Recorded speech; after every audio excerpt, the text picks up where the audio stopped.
a lot of times when you're self-employed or you're an entrepreneur or you rely on yourself for everything that you get and get to give, it gets kind of lonesome at the top, I would say, even if you're not at the top.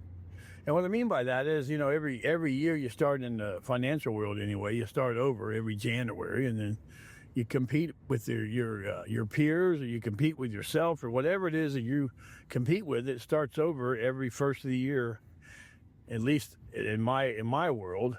And a lot of times people would say, "Well, how do you stay motivated? I mean, how do you stay focused on what you want to be?" And I said a lot of it has to do with knowing how to make it on your own. Now, not everybody can survive not having a paycheck guaranteed to them every week. And in the sales world or the entrepreneur world, that's the way it is. But you still got to learn to pay yourself first. My dad always told me, son, you got to pay yourself first.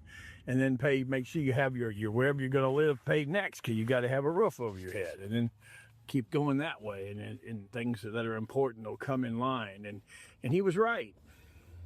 Well, he never told me how to stay motivated.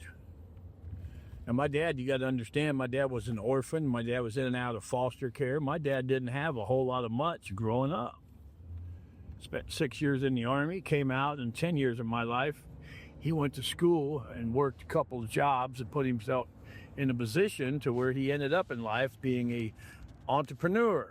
He owned nursing homes and hospitals and built the first Alzheimer's facility in Ohio, or one of the first, and he built one of the first assisted living units in Ohio. And my dad died pretty well off when he left this world. But he never told me how to stay motivated. And then I thought about it one time. I was his motivation.